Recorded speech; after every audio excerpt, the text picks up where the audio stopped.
Hi, welcome to Vegan Finds. Tonight's dinner is going to be sweet and sour cauliflower.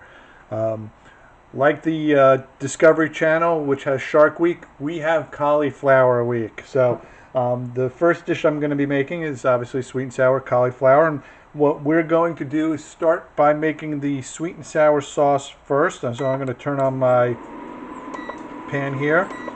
And to that pan, I'm going to add half a cup of organic vegetable stock.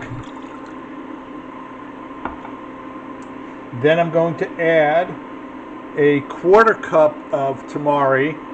Since my wife is gluten-free, we need to be cognizant of that. So we are adding tamari. Now, if you are soy sensitive and you can't have tamari, my suggested substitution would be coconut aminos. Tastes very similar to tamari.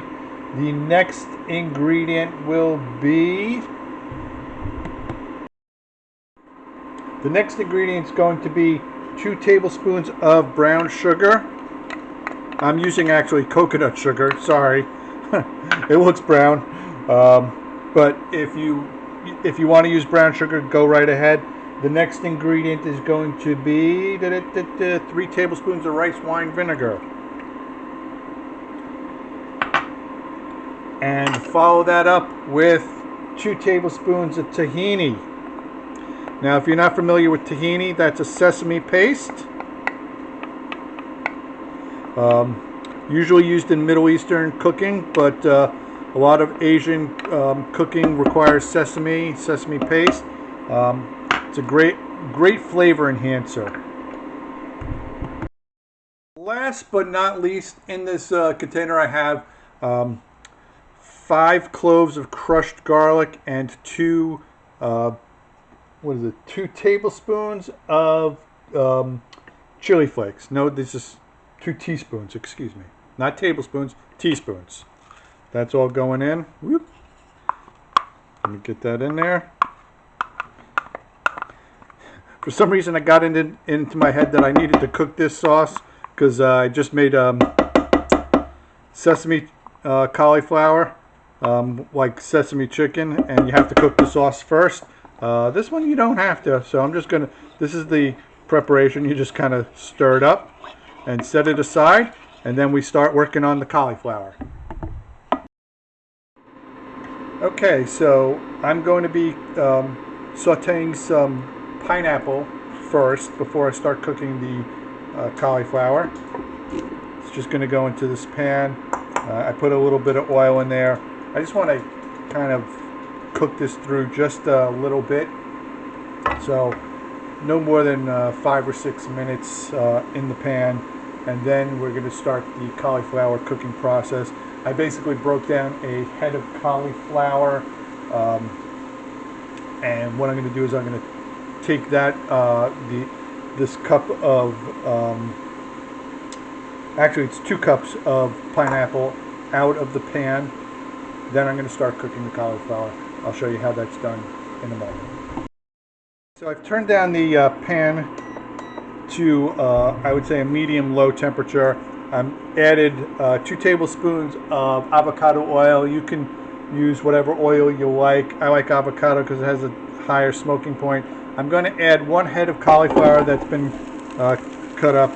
This piece is a little bit large, so I'm going to make that one a little bit smaller.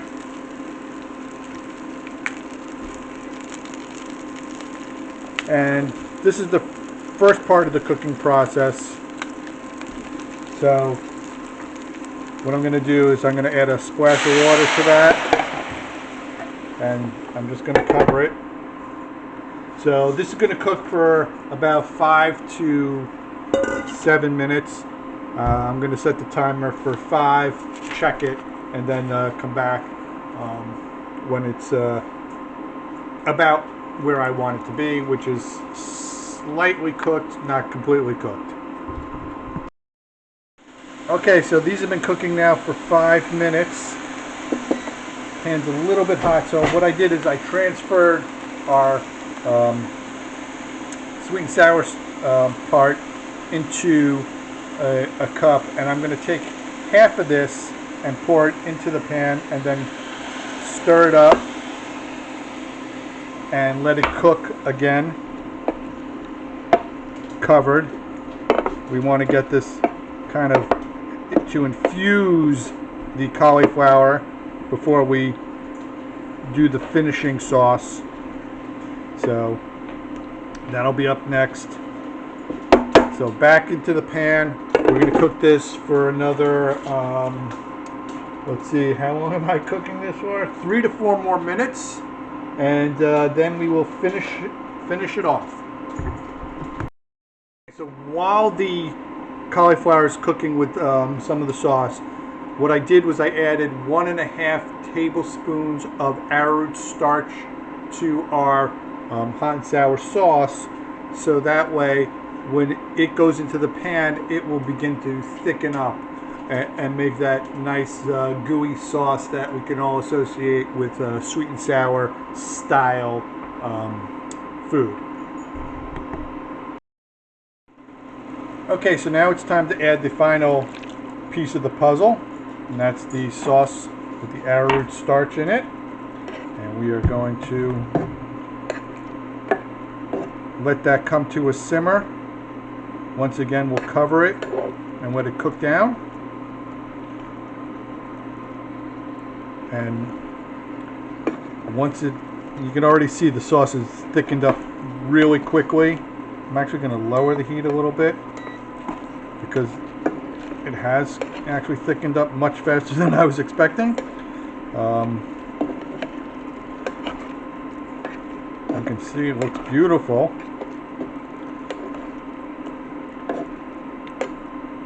I'm going to add the pineapple. I happen to like pineapple. You can use as much or as little as you like, but I'm a pineapple fan. And I'm just going to let this heat through for maybe a minute or so, and this is now completed. So I'll be back in a minute to show you the final product.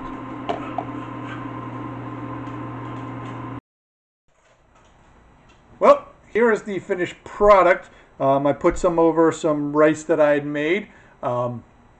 The sauce is not quite sour enough for me, so I'm going to make a little notation in the recipe that if you wanted a bit more sour, to add an extra tablespoon of rice wine vinegar to this. It is quite spicy also, so if you don't like super spicy, you may want to scale back on the red chili flakes as well. It is very tasty, and I'm about ready to eat. So if you like these videos, please click the subscribe button, hit the notification bell, leave a comment, give us a thumbs up. My wife has already said she doesn't want to know about anybody who doesn't like anything, so no thumbs down for this recipe. And hopefully we'll be back tomorrow with another cauliflower recipe, because it is cauliflower week on Vegan Finds. Enjoy.